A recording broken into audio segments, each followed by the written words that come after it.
never been there. I don't think you should go. They burn strictly turkey litter.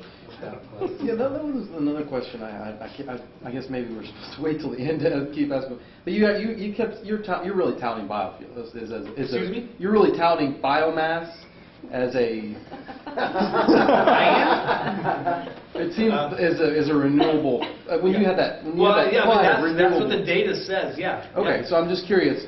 What is that biomass? Because I mean I've heard you commented on it, and I've heard other. I've heard everything about the problem with making ethanol and the way it's subsidized and the way you're converting essentially your food supply into energy, and it's not necessarily efficient. It's thermal conversion of biomass. It's stuff that grows. So here it's turkey. So it's literally so that example is turkey litter, but it would be like literally growing things and then burning them. Yeah. Okay. Or taking things that grow by themselves, or taking residue from things like corn stover, things like wood chips, things like sawdust, things like. Tree cuttings from prunings and things like that. Big volume, so we're limited by transportation here, but we have all this potential, which is currently not being utilized because we haven't had the impetus to do that. And I think that is what's going to take place. All these farm residues basically just rot. They do resupply the soil, right. So we do have an issue there. However, if it is done properly, it can be sustainable. Right. And then this is the largest concentrated solar plant. It was supposed to be this year. They actually lost their funding. It's a $2 billion project. It's actually a $2 billion project. I'm not trying to dig at solar. I really am not. But the federal government stepped in and guaranteed 75% of the loan.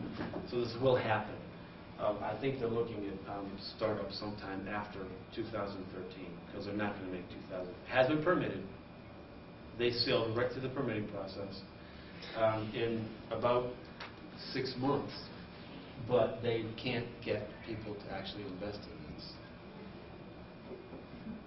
So it's a great idea, and I really hope it works. Now, in this idea, you're actually using solar energy to heat up oil. Right.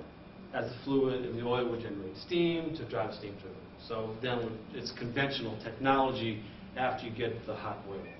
I mean, it seems like something that would work in like Arizona or New Mexico. Well, one would think. I mean, they don't have very many unsunny days. Those with the resources don't agree because nobody would actually pony up and be part of the investment. Sorry to interrupt, but I was told just a couple of days ago that the problem with these is they're not near population centers. Right. So it's costly to transmit the electricity that's produced. Most solar isn't. Most wind isn't.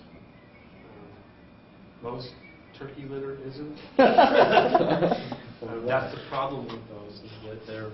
So the investment actually does need to be made in the national grid. And the Obama administration did do that first.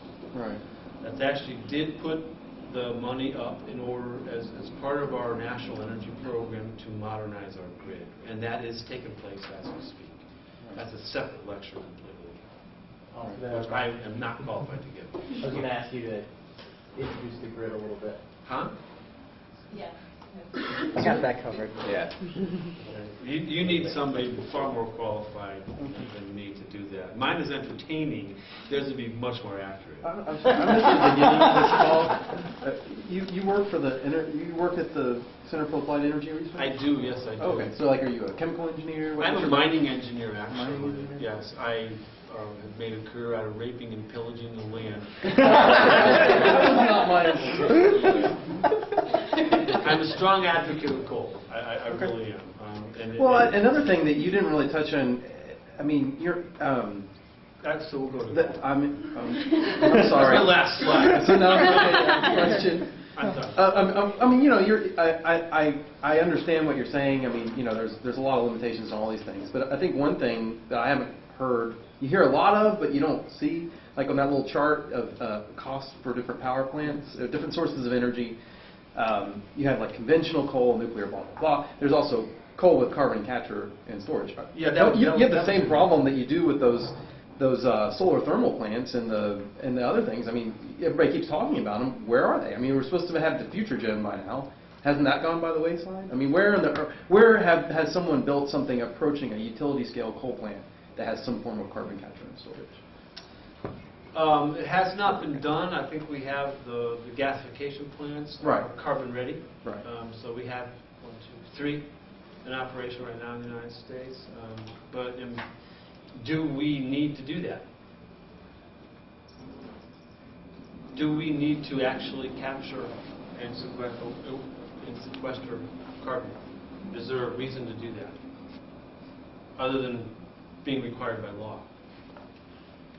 Is there a scientific reason that we need to do I mean, that? you don't want, so in other words, we're just totally discounting climate change. We're saying that. No, but I'm saying that's a question. We've not had a chance to I was never allowed to participate in that debate because I have a very different opinion, because the data does not convince me whatsoever.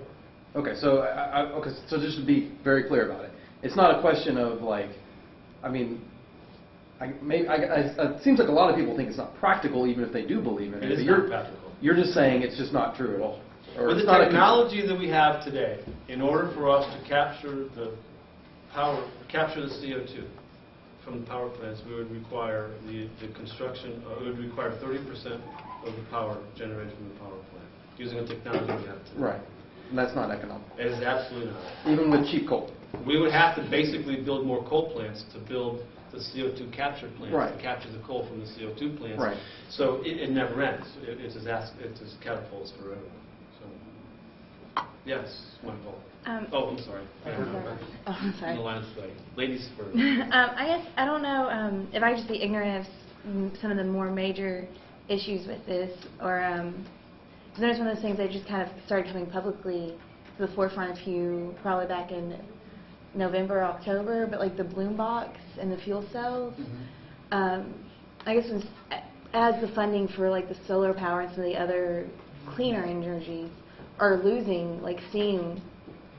I don't know, the way it was presented to me, it's as the fuel cells and as these bloom boxes and things are coming forward, if they can work out all the kinks and the bugs, that it would be a much more efficient, because they're smaller, they wouldn't need like the large scale plants. And I just don't know if you know anything about that, or the detractions from that, because I know they still need to burn certain things. They need hydrogen. They require hydrogen. Yeah.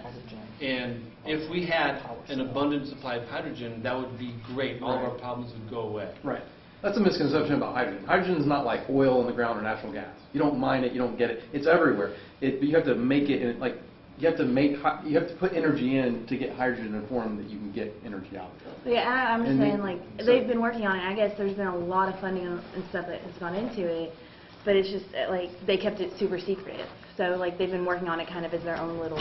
I mean, people have been able to make energy from hydrogen. I mean, you can make fuel cells right now. You can also make engines that combust it just like a space station. It's Yeah. NASA technology. Yeah, I mean, well, I was just thinking about like the fact that like like Google's already started implanting on like the fact that like the smaller space, the smaller operating costs, the more ease of it is far already outweighing any like the solar powers they have all on top of their plants, or even like the Toyota and the auto manufacturers are going to start rolling some of these out as for.